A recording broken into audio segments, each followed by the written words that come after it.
है उनको टपता बना। आज हम पढ़ने लगे हैं प्रोटीन। तो प्रोटीन क्या होते हैं? मोस्ट अबंडेंट ऑर्गेनिक कंपाउंड्स जो सेल के अंदर पाए जाते हैं वो प्रोटीन होते हैं। आपको पता है शुगर भी पाई जाती है, वो भी ऑर्गेनिक कंपाउंड है, मगर वो थोड़ी है। लिपिड भी पाई जाती है, वो भी थोड़ी होती है। जो सबसे ज़्यादा ऑर्गेनिक कंपाउंड सेल के अंदर पाया जाता है वो कौन सा होता है? वो प्रोटीन होता है। क्या होता है? वो प्रोटीन होता है। और हम पता है प्रोटीन क्या होते हैं? प्रोटीन असल में ये पॉलीमर्स हैं अमीनो एसिड के, यानी अमीनो एसिड आपस में जुड़ते हैं तो क्या बन जाता है? प्रोटीन बन जाता है। अमीनो एसिड इसका मोनोमर है और अमीनो एसिड जुड़ेंगे तो क्या बन जाएगा? प्रोटीन बन जाएगा। अच्छा, प्रोटीन की डेफिनेशन मुख्तलिफ तरह से की गई है। जैसे जे ब्राजीलियस कहता है जो प्रोटीन जो लफ्ज़ है वो प्रोटियोस से निकला है। किससे निकला है? प्रोटियोस से। कौन कहता है? जे ब्राजीलियस। प्रोटियोस का मतलब क्या होता है? Molecule of the first rank, पहले दर्जे के जो मॉलिक्यूल हैं उन्हें हम प्रोटीन कहते हैं। और ये प्रोटीन जे ब्राजीलियस प्रोटियोस के लफ्ज़ से अखज़ किया है। First rank molecule are called proteins. अच्छा, इसके अलावा हम बात करते हैं जो प्रोटीन्स की इंपॉर्टेंस की, तो प्रोटीन बहुत ज़्यादा इंपॉर्टेंट है। जितने भी सेल्स हैं, सेल्स के स्ट्रक्चर के अंदर, ऑर्गेनिज्म के अंदर पाया जाने वाला प्रोटीन ही होता है। और प्रोटीन पार्टिसिपेट करता है एवरीथिंग के अंदर। जैसा कि हमारी आरबीसी रेड ब्लड सेल्स हैं, उनके अंदर भी प्रोटीन मौजूद होता है। और इस वजह से protein are the building blocks of life.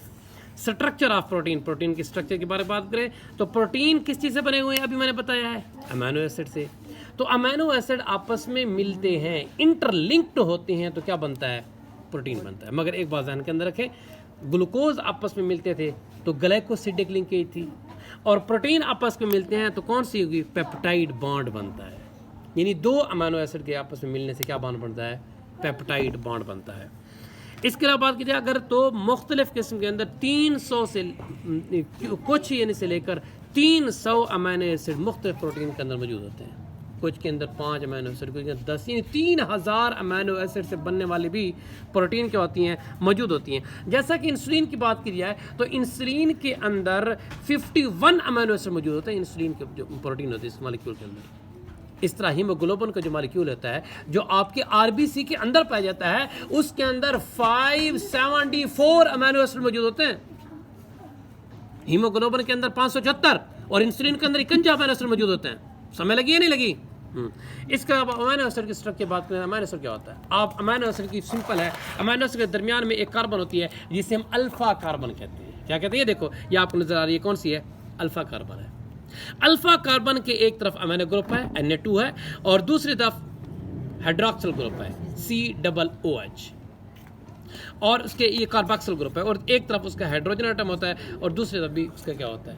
Hydrogen. ये मैंने गलत वैसे कह दिया आपको, सॉरी। इसको दोबारा रिपीट करते हैं थोड़ा सा। एक तरफ इसके कौन सा ग्रुप है? Amino group. कौन सा ग्रुप है? अमीनो ग्रुप है। और दूसरी तरफ इसका कार्बोक्सिल ग्रुप है, कार्बोक्सिल ग्रुप। और एक तरफ इसका हाइड्रोजन एटम है, हाइड्रोजन एटम है। और एक तरफ जो आर है वो इसका अल्काइल ग्रुप है। कौन सा ग्रुप है? अल्काइल ग्रुप, जो कि आर को जाहिर कर रहा है। और आप लोगों को ये पता होना चाहिए यही अल्काइल ग्रुप अमीनो एसिड की खसूसियात बयान करता है। यानी अल्काइल ग्रुप के अंदर जो एटम तब्दील होते जाएंगे, अमीनो एसिड तब्दील होते जाएंगे। जैसे इसी अल्काइल ग्रुप के अगर हम आर की जगह H लगा दें, क्या लगा दें? क्या लगा दें? तो बन जाएगा ग्लाइसिन। क्या बन जाएगा? अगर H को हटा के हम CH3 लगा दें तो बन जाएगा अलानाइन। यानी कि प्रोटीन तब्दील होती जा रही हैं। ये जो आर ग्रुप है, अल्काइल ग्रुप, इसको तब्दील करने से प्रोटीन क्या होती जा रही हैं? तब्दील होती जा रही हैं। क्या होती जा रही हैं? तब्दील होती जा रही हैं। अच्छा, एक और बात आपको बता देता हूँ, बड़ी इंपॉर्टेंट बात है, वो ये है कि तकरीबन 170 टाइप्स के अमीनो एसिड हमारी बॉडी के अंदर मौजूद होते हैं। कितने? 174 170 टाइप्स के अमीनो एसिड हमारी बॉडी के अंदर मौजूद हैं। उनमें से सिर्फ 25 अमीनो एसिड ऐसे होते हैं जो कि प्रोटीन बनाते हैं। बाकी अमीनो एसिड फ्रीली शक्ल के अंदर पाए जाते हैं और ज़्यादा ना पाए जाते हैं। सिर्फ कितने अमीनो एसिड प्रोटीन बनाते हैं? 25। अच्छा, उन 25 में से भी 20 अमीनो एसिड बार इस्तेमाल होते हैं प्रोटीन बनाने के अंदर। समझ लगी है? अमीनो एसिड कितने पाए जाते हैं बॉडी के अंदर? 170 और 170, और जो प्रोटीन बनाने के अंदर इस्तेमाल होते हैं वो सिर्फ 25, और 25 में भी 20 अमीनो एसिड हैं जो ज़्यादातर इस्तेमाल होते हैं। यानी 170 में सिर्फ 20, बाकी 150 प्रोटीन बनाने के अंदर ज़्यादा रूलेदार नहीं करते। समझ लगी इस चीज़ की? नहीं लगी? अच्छा, बाकी तो मैंने आपको बताया है अमीनो एसिड की खसूसियात, उसकी यूनिक प्रॉपर्टीज़। भाई अमीनो एसिड क्या काम करेगा, इसकी सारी चीज़ों का दरमदार किसके ऊपर होता है? अभी मैंने बताया अल्काइल ग्रुप के ऊपर। किसके ऊपर होता है? ये देखो, ये आर लगा हुआ है अल्काइल ग्रुप, ये एच है, ये ग्लाइसिन बन गया है। यहाँ अल्काइल आर की जगह पे एच लगा है, ग्लाइसिन बन गया है। यहाँ CH3 लगा है, एलानिन बन गया है। यानी यही तब्दील होता जाएगा, अमीनो एसिड की खसूसियात भी और उसकी आइडेंटिटी भी, वो भी तब्दील होती जाएगी। Are you understand? ओके। अच्छा, ये जो अमीनो एसिड हैं, अमीनो एसिड आपस में एक दूसरे के ज़रिए जुड़ते हैं। समझ लगी है? अमीनो एसिड, एक दो अमीनो एसिड मिलेंगे पेप्टाइड बॉन्ड के ज़रिए, डाई पेप्टाइड बन जाएगा, फिर 3 जुड़ेंगे, 4 जुड़ेंगे, 5, इस तरह जुड़ते जाएंगे, पॉलीपेप्टाइड बन जाएगा। क्या बन जाएगा? पॉलीपेप्टाइड। जैसे वहाँ जुड़ते थे पॉलीसेक्राइड बन जाता था, पॉलीसेक्राइड, यानी काफ़ी शुगर जुड़ रहे हैं, यहाँ काफ़ी अमीनो एसिड जुड़ रहे हैं, पॉलीपेप्टाइड बनता जा रहा है। समझ लगी इस चीज़ की? नहीं लगी? अच्छा, इसके अंदर अब हम पढ़ते हैं एसेंशियल अमीनो एसिड और non essential amino acid. Essential amino acid वो होते हैं जो हमारी बॉडी जिन अमीनो एसिड को बनाती नहीं है, और नॉन एसेंशियल वो अमीनो एसिड होते हैं जो हमारी बॉडी बनाती है। जो हमारी बॉडी अमीनो एसिड बनाएगी वो कौन से होंगे? Non essential amino acid. कौन से होंगे? नॉन एसेंशियल अमीनो एसिड वो होते हैं जिनको हमारी बॉडी बनाती है। जिनको हमारी बॉडी बनाती है वो नॉन एसेंशियल है, और जिनको नहीं बनाती वो एसेंशियल है। क्योंकि जिनको नहीं बनाती वो हमें खुराक के जरिए चाहिए। किसके जरिए चाहिए? खुराक के। इस तरह आपको पता है विटामिन D3 का इंजेक्शन आता है, वो आप इम्प्यूल, जैसे फातिमा लेते हैं, इम्प्यूल लेते हैं, आप इस्तेमाल करते हैं। यानी हमारी बॉडी नहीं बना रही, हम बाहर से ले रहे हैं भाई, हमारी बॉडी नहीं बना रही इस वजह से। अच्छा भाई, तो essential non essential amino acid होते हैं जो कि तकरीबन 11 अमीनो एसिड हैं जिनको हमारी बॉडी बनाती है, इस वजह से नॉन एसेंशियल अमीनो एसिड है, जिसके अंदर alanine, arginine, asparagine, aspartic acid, cysteine, glutamic acid, glutamine, glycine, proline, serine, tyrosine, ये वाले हैं नॉन एसेंशियल अमीनो एसिड।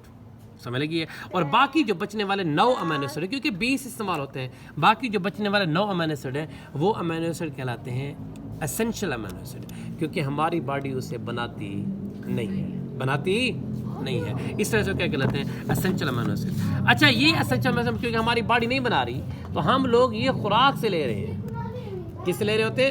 हम मुख्तलिफ तरह के, जैसे मछली वगैरह खाते हैं, तो मछली के अंदर बहुत सारे अमीनो एसिड मौजूद है।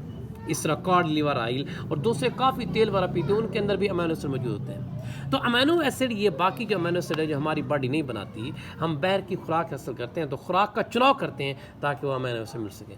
अगर वो हमें खुराक से भी ना मिले तो फिर हम बाहर से, हमारी यानी कि प्रीपेयर्ड मेडिसिन आ रही होती हैं, उसके अंदर अमीनो एसिड है वो हम लेते हैं। बहरहाल हमारी बॉडी उनको बनाती नहीं है, और वह तादाद के अंदर कितने हैं? 9। कितने हैं? एसेंशियल अमीनो एसिड 9 हैं और नॉन एसेंशियल अमीनो एसिड 11 हैं। समझ लगी इस चीज़ की? नहीं लगी? अच्छा, और ये अमीनो एसिड ख़ास तौर पे बेबीज़, छोटे बच्चों के लिए क्या होते हैं? बड़े ज़रूरी होती हैं।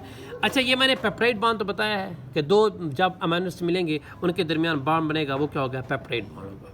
पेप्टाइड बॉन्ड जब बनेगा उसके अंदर वाटर रिलीज होगा। आप कहेंगे सर वो डाइसैकराइड भी बनता था, वहाँ भी तो वाटर रिलीज होता था, यहाँ भी वाटर रिलीज हो रहा। बिल्कुल ठीक कह रही हैं आप लोग। और इसके दौरान वाटर जो रिलीज होगा इसे हम कहते हैं डाईहाइड्रेशन सिंथेसिस। डिहाइड्रेशन सिंथेसिस पढ़ा था वहाँ, रिमूवल ऑफ वाटर, ये इसे कंडेंसेशन रिएक्शन भी कहते थे। बिल्कुल उसी की तरह ये काम होता है। मैं आपकी बात बता दूँ, ये देखें, ये 2 मालिक्यूल्स हैं, एक ये मालिक्यूल है, ये ग्लाइसिन है, एक एलानिन है, ये 2 अमीनो एसिड है, ये मिल रहे हैं। इसके अंदर से यहाँ से H निकलेगा और यहाँ से H2 निकलेगा। ये देखो, ये वाटर निकला है और ये पेप्टाइड बॉन्ड है ग्लाइसाइल एलानाइन। समझ लगी है? यानी कि ये 2 अमीनो एसिड आपस में मिले हैं, वाटर रिलीज हो गया है और पेप्टाइड बॉन्ड बन गया है। इसे हम कहते हैं डाईपेप्टाइड। क्या कहते हैं? डाईपेप्टाइड। इस पास में लगी या नहीं लगी? लग गई है। अच्छा, इसके अलावा ये इसका COOH इधर भी फ्री है, Na2 इधर भी फ्री है, यहाँ भी एक और अमीनो एसिड अटैच हो सकता है, यहाँ भी हो सकता है। तो ये अमीनो एसिड अटैच होते जाएंगे, यानी पॉलीपेप्टाइड चेन बन जाएगी। यहाँ वहाँ पॉलीसेक्राइड चेन बनती थी, यहाँ पॉलीपेप्टाइड चेन बन रही है। क्या बन गई है? पॉलीपेप्टाइड चेन बन गई है। ये बात समझ लगी आपको, नहीं लगी?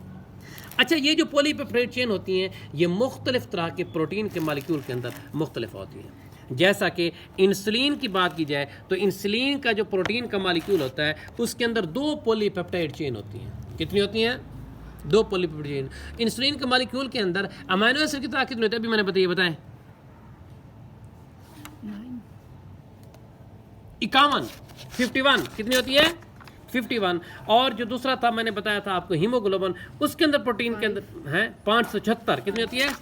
574 होती है और इसके अंदर 51 होती है। तो इंसुलिन के अंदर जो 51 जो यानी कि अमीनो एसिड है वो 2 पॉलीपेप्टाइड चेन की शक्ल के अंदर पाए जाते हैं। एक पॉलीपेप्टाइड चेन ज़्यादा होता है और एक होता है कम। ये देखो, ये वाले 51 है, ये इंसुलिन के हैं। ये एक चेन है जो छोटी चेन है और एक चेन क्या है? ये बड़ी है। ये इंसुलिन के मालिक्यूल 2 पॉलीपेप्टाइड चेन की शक्ल में होते हैं। अच्छा, ये दूसरा जो हम पढ़ रहे हैं इस आप इधर देखें, ये वाला जो आगे हीमोग्लोबिन का मालिक्यूल है, हीमोग्लोबिन के जो प्रोटीन का मालिक्यूल आता है उनके अमीनो एसिड 4 चेन के अंदर पॉलीपेप्टाइड चेन की शक्ल में होते हैं। इंसुलिन के 2 पॉलीपेप्टाइड चेन और हीमोग्लोबिन के 4 पॉलीपेप्टाइड चेन की शक्ल में होते हैं। 2 अल्फा होती हैं और 2 बीटा होती है। आगे हम पढ़ेंगे। तो बहरहाल ये जो पॉलीपेप्टाइड चेन है इनकी जो डिफरेंट शेप्स होती है वो शेप्स किसके ऊपर होती है? नंबर, टाइप और सीक्वेंस, अमीनो एसिड के सीक्वेंस के ऊपर होते हैं। पॉलीपेप्टाइड चेन की जो शेप होती है वो अमीनो एसिड की तादाद, उसकी शेप और उसकी सीक्वेंस के ऊपर होती है। तादाद, टाइप और सीक्वेंस। पॉलीपेप्टाइड चेन की जो शेप होती है, शक्ल होती है, वो अमीनो एसिड की तादाद, उसकी किस्म और इसके सीक्वेंस पे क्या होती है? मुनसर होती है। It gives different level of strength. ये देखें आपको पेप्टाइड बॉन्ड नजर आ रहा है, ये एक पॉलीपेप्टाइड चेन बनती जा रही है, 1 2 3 4 इस तरह लीड होते जाएंगे और